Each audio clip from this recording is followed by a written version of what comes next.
Hello everyone. Thank you all for watching the video and leaving such heartfelt comments. Wishing the whole family good health and peace.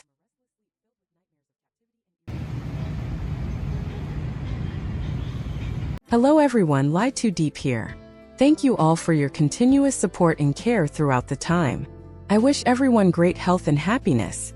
I hope you enjoy watching this video and feel relaxed. Today, let's continue Diep's journey. Diep today decided to go pick tomatoes to sell.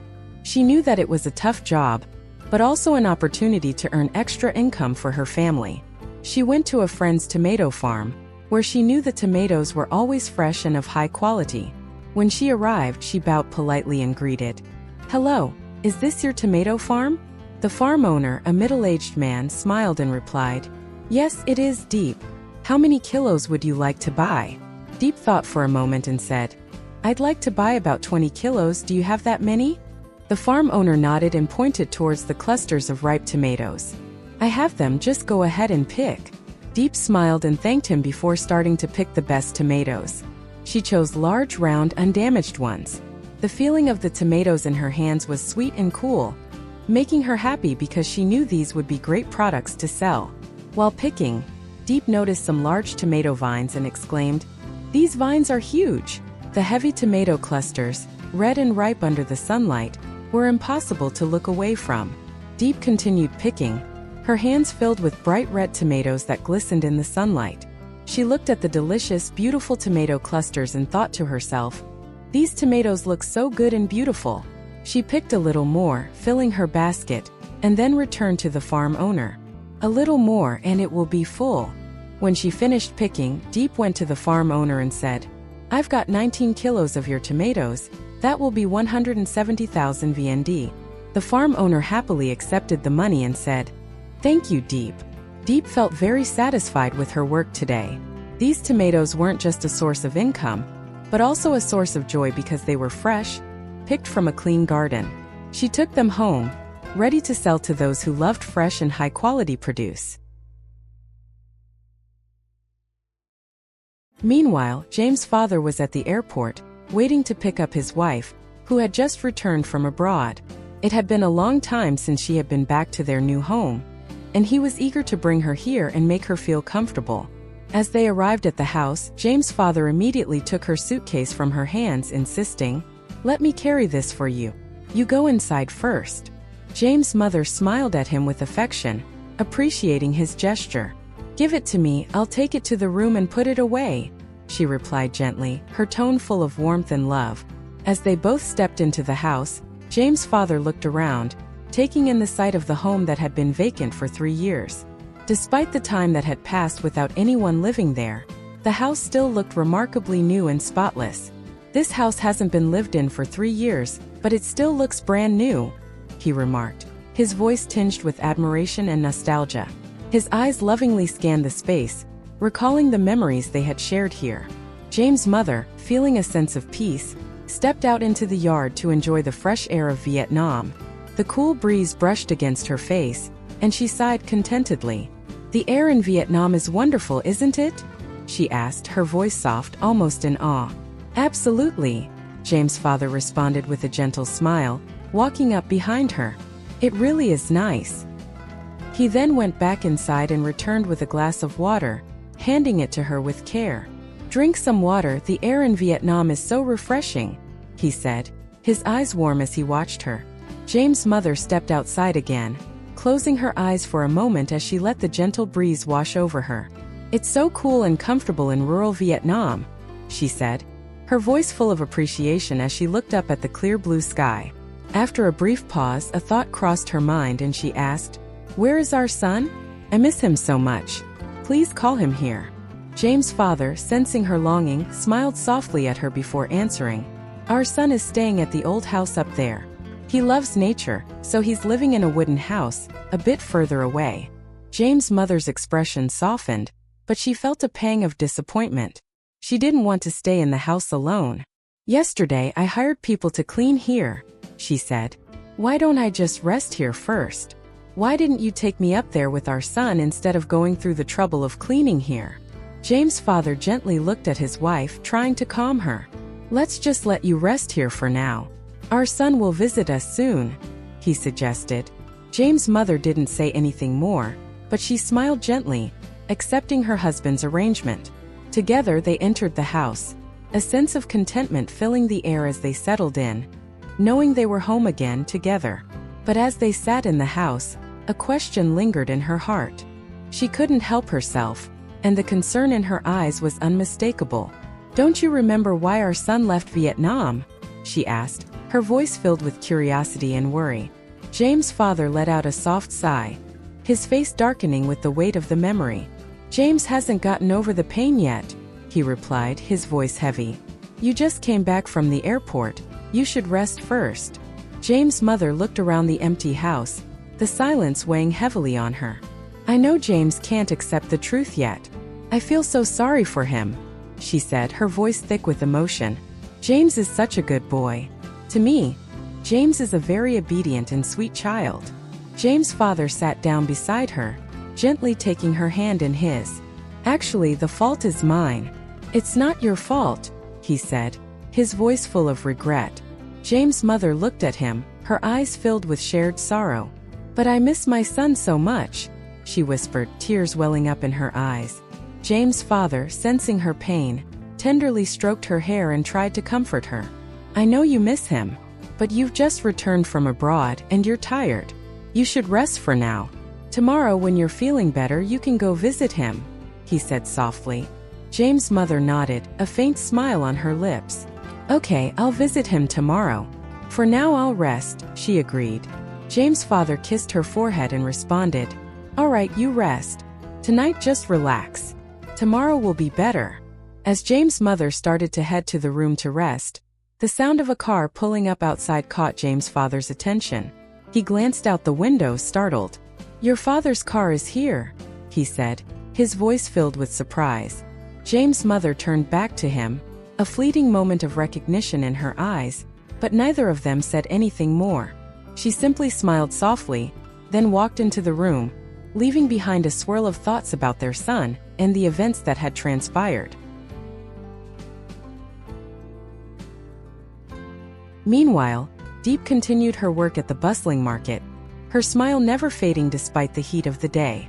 The sun beat down relentlessly, but Diep remained cheerful, calling out to passersby and offering them her fresh tomatoes. She had always been determined to make the best of her circumstances, and this small market stall was her way of doing so. The tomatoes were bright and ripe, the perfect shade of red, and she couldn't help but feel a small sense of pride every time someone bought a few. As she chatted with a customer about the quality of the tomatoes, a middle-aged woman approached the stall. Diep greeted her warmly, as she did with every customer. "Hello, would you like to buy some tomatoes?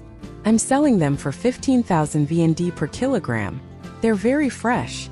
The woman glanced at the tomatoes, her eyes narrowing slightly as she studied them. After a moment she asked, "How much per kilogram?" 15,000 VND per kilogram. "These tomatoes were just picked this morning," Diep answered, pointing to the basket of tomatoes. The woman considered it for a moment before nodding. "All right, I'll take 1 kilogram, she said, reaching into her bag to pay. Diep quickly weighed the tomatoes, placing them into a bag with care. "That'll be 15,000 VND. "Thank you," she said with a smile, handing the woman the bag of tomatoes. As the woman took the tomatoes, she studied Diep for a moment, a curious look in her eyes. "You're so young. How old are you?" she asked, her tone soft but probing. "I'm 22 years old," Diep replied, a little surprised by the question. She hadn't expected someone to be so curious about her age. 22? Why aren't you in school? Why are you selling tomatoes?" the woman asked, her voice filled with genuine curiosity. It was clear she was wondering why someone so young would be doing such hard work. Diep looked down, her smile faltering for a brief moment as the question brought back the pain she often tried to bury. "My family is struggling, so I had to quit school," she said quietly, her voice tinged with sadness. "I couldn't afford to keep studying." The woman looked at her for a long moment, her eyes softening with sympathy. After a few seconds she smiled kindly, a warm, understanding smile. "You should try to go to university. You're still so young." You have time, she said encouragingly. Diep felt a swell of gratitude toward the woman's kindness. Thank you, she replied, her voice barely above a whisper. The woman's words had a gentle reassurance that made Diep feel like there was still hope for her future, despite the obstacles she faced.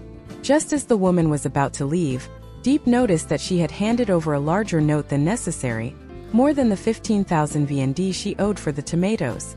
Diep quickly glanced at the money and then at the woman, her voice polite but firm. Excuse me, you've given me too much, she said, holding out the extra note. The woman paused for a moment, her gaze turning thoughtful before she smiled warmly, a knowing look in her eyes. It's okay, take it. You look like you're struggling, she said, her tone soft but insistent. Diep hesitated, unsure of what to do. She didn't want to take more money than she needed, but something in the woman's expression made her pause. She had no idea why this woman was being so kind, but it felt genuine, not out of pity but out of compassion. Despite her hesitation, Diep shook her head and gently returned the extra money. No, I can't take it. I only need the exact amount for the tomatoes. Thank you again for buying from me, she said, her voice sincere. The woman smiled, a little more warmly this time, and her eyes softened as she spoke. Keep it. I know life isn't easy for you. Take it and keep going. Her words were full of understanding, as if she had been through struggles of her own and knew how important it was to offer a little kindness when one could. Diep stood still for a moment, touched by the woman's words. She felt a lump in her throat, grateful for the kindness she had received. The woman nodded at her, then turned and walked away. Diep watched her leave, still holding the extra money in her hand, her heart full of mixed emotions. As the day wore on, Diep continued her work, but the encounter stayed with her. Later that afternoon, as she stood at her stall, she saw a familiar face approaching. It was James. He walked toward her, his eyes scanning the crowd before locking onto her. But as he stepped closer, something unusual caught his eye. He stopped in his tracks, staring at the woman who had just left. Diep turned to look, and her breath caught in her throat. The woman from earlier was walking away, and suddenly Diep realized, this woman was James' mother. The realization hit her like a wave. She had just sold tomatoes to James' mother, the very woman she had unknowingly helped earlier. Diep stood frozen for a moment, a mixture of surprise and shock washing over her. James smiled at her and, seeing the look on her face, asked, "You met my mom, didn't you?" Diep blinked in surprise, her voice trembling as she nodded. I didn't realize. That was your mom." James nodded, his smile widening. "Yes, she's very kind. She mentioned you. She has a soft spot for you." Diep felt her heart flutter, the weight of the encounter sinking in. "I didn't know. I didn't realize it was her." James continued, "She cares about you. She doesn't always show it, but I know she does." Diep smiled softly, the surprise of the encounter still lingering in her mind. She had no idea that her simple interaction with a kind stranger had led to this connection. It was the beginning of a new chapter, and she couldn't help but feel like fate was at play in the most unexpected of ways.